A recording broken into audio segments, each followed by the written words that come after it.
కూటమి ప్రభుత్వం రావడం ఖాయమని పెదకూరపాడు నియోజకవర్గ టీడీపీ అభ్యర్థి భాష్యం ప్రవీణ్ అన్నారు. ప్రజలు తమకు అడుగడుగునా ఘన స్వాగతం పలుకుతున్నారని తెలిపారు. చంద్రబాబు సూపర్ 6 పథకాలను ప్రజలకు వివరిస్తున్నట్లు చెప్పారు.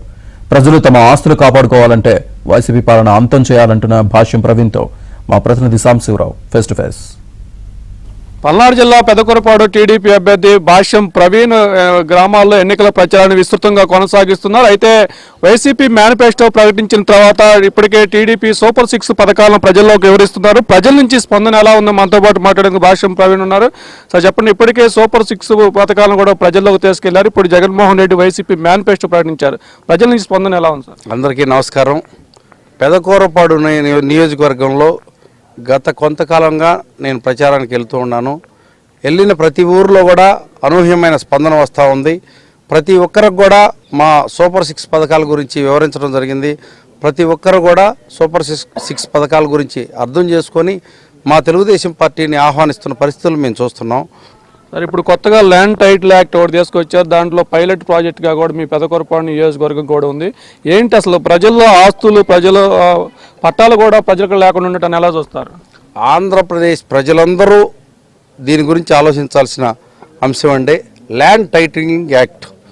ఈ యాక్ట్లో కోర్టులు ఎవరి ఆస్తులు ఎవరి అని నిర్ణయించే హక్కు లేకుండా చేశాడు. సబ్ రిజిస్ట్రార్ నిర్ణయించడం అనేది చాలా దారుణం అండి. సబ్ రిజిస్ట్రార్కి ఎంతవరకు రైట్ ఉంటుందంటే అతను చార్మినార్ తీసుకుపోయి రిజిస్ట్రేషన్ చేయమన్నా చేస్తాడు.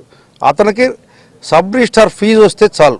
టైటిల్ డిసైడ్ చేసేది రెవెన్యూ వ్యవస్థలో ఎంఆర్ఓకో ఆర్డీఓకో ఉంటుందండి. ఏదన్నా తేడా వస్తే కోర్టుల్లో వేసుకోవాల్సి వచ్చింది, కోర్టుల్లో నిర్ణయించబడింది. కానీ ఇప్పుడు ఉన్న చట్టంలో కోర్టులకి ఆ హక్కు లేకుండా చేశాడు. జగన్ అనే వ్యక్తి ఒక సైకో పాలనలో అతను పాస్ పుస్తకాల మీద అతను బొమ్మ వేసుకోవటం, మన డాక్యుమెంట్ మనకు రిజిస్ట్రేషన్ అయితే ఒరిజినల్ మనకి ఇవ్వకుండా అతని దగ్గర పెట్టుకోవటం, అట్లానే సర్వే రాళ్ల మీద కూడా అతను బొమ్మ వేయటం, ఇవన్నీ చేస్తూ బ్రిటిష్ పాలనని తలపించే విధంగా మన ఆస్తుల మీద మనకు హక్కులు లేకుండా చేసే ధోరణిలో అతను ఉన్నాడండి. ప్రజలు అందరూ ఆలోచించుకోవాల్సిన అవసరం ఉంది ఈ విషయంలో. మీరు వైసీపీకి ఓటు వేస్తే మీ పేరు మీద ఉన్న ఒక్క ఆస్తి కూడా మీది కాదు, అది గుర్తుపెట్టుకోండి దయచేసి. రేపొద్దున ప్రతి ఆస్తి మీద అతనికి హక్కు కలిగేలాగా అతను వీటిని తాకట్టు పెట్టుకొని పథకాలను అమలుపరిచే విధంగా అతను ప్లాన్ చేస్తున్నాడు. ఎందుకంటే అతనికి సంపద సృష్టించడం తెలియదు, అతను సంపద సృష్టించే ఆలోచన లేదు. కానీ మా నాయకుడు మాత్రం ఫస్ట్ సంపద సృష్టించడం, తర్వాత పథకాలు అమలుపరచడం, ఈ రెండు సంక్షేమం అభివృద్ధి రెండు కళ్ళులాగా జోడెద్దుల్లాగా పరిగెత్తించే సత్తా ఒక్క మా నాయకుడు చంద్రబాబు నాయుడుకి మాత్రమే ఉంది. అది ప్రజలందరూ గుర్తుపెట్టుకోవాల్సిన అవసరం ఉంది. అట్లానే ఈ ల్యాండ్ సంబంధించిన యాక్ట్ గురించి ప్రతి ఒక్కరు ఆలోచించాల్సిన అవసరం ఉంది.